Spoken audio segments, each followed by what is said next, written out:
So, I know that the title of this video is kind of clickbaity, but it is essentially what I wanted to talk about, because the new to our conquest gave us a lot of clues as to who Capitano exactly is. There are some things that are basically confirmed at this point, but also some speculations, so please take what I say in this video with a grain of salt. I can't read the developers' minds and I just have to theorize and let them cook. So once again, this entire video is just my opinion based on my observations in the Archon quest. This video will only contain spoilers about the new Archon quests and also one small spoiler about the first Pyro Archon's identity from one of the war quests. So as we already know, Capitano is the first of the 11 Fatui Harbingers and also the strongest of all the Fatui, as directly stated by the developers. He is highly respected among both the regular members and the Harbingers as well, and he is said to be a very righteous person. So the first and probably the most important thing that we learned about Capitano in the Act 2 of the Natlan Archon quest is that he is very likely from Natlan. I'm actually talking about around 90% chance in my opinion. The reason for this is that we could see him use something that looked like Night Soul's Blessing during the fight between him and Mavuika. Well, I said that it looked like it, but I'm actually pretty sure that's what it was, because it's the exact same effect as when other characters from Natlan use it.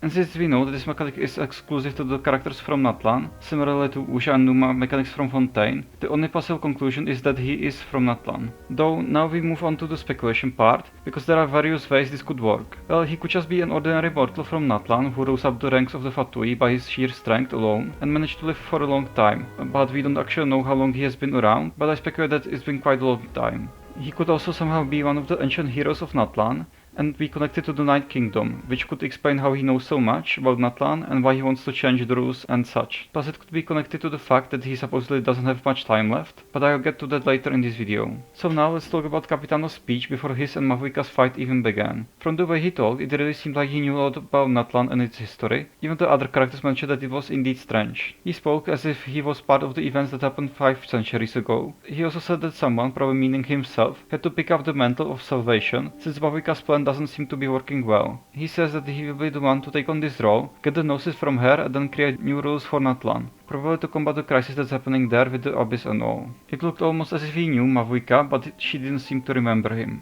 So during the fight, which was amazing by the way, we've seen the extent of both Mavuika's and Capitano's power. Both were probably fighting at their full powers, but well, at least Mavuika was. We can be so sure about Capitano because it's still unclear whether he has a second form like all the Harbingers or not. This was also the place where he probably used the Night Soul's Blessing. Anyway, we could see that they were pretty even throughout the fight, but with the final blow Mavuika managed to inflict a wound upon him. And just when they were getting ready to continue the fight, the Masters of the Nightwind got Capitano out of the arena. And there is a high probability that the one who did this was Auroron, that we saw in the Ignition teaser earlier. Throughout the whole fight I didn't see his vision anywhere, so I think that he is either using a delusion, or his vision is hidden in some place we can see, or he uses entirely different source of power to fight.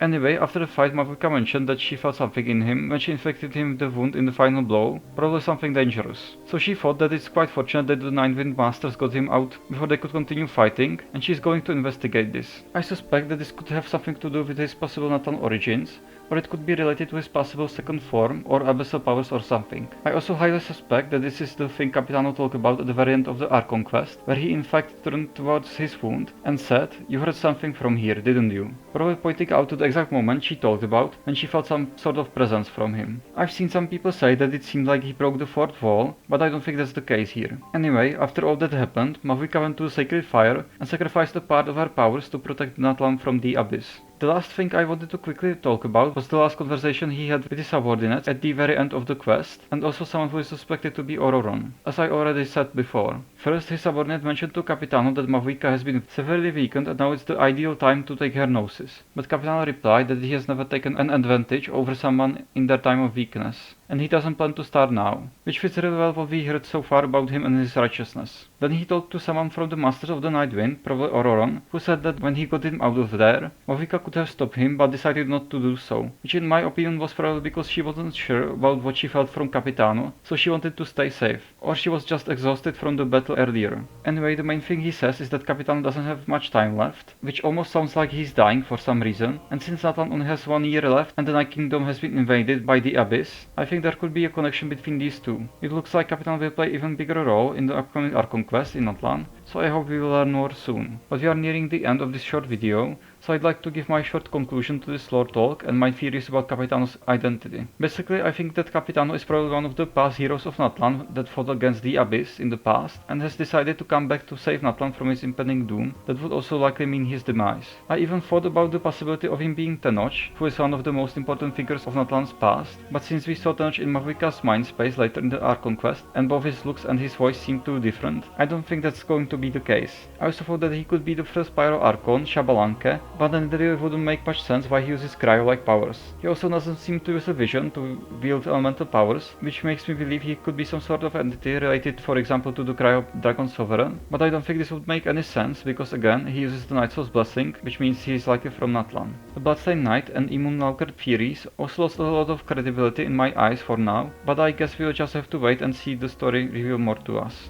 But this will be the end of this short video. I hope you enjoyed it and that you learned something new from all of this. I tried to make it short and easy to understand, not to get lost in my own points, which sometimes happens to me. Anyway, if you have any suggestions for my next video, please tell me in the comments down below and I'll see you in the next one, so take care.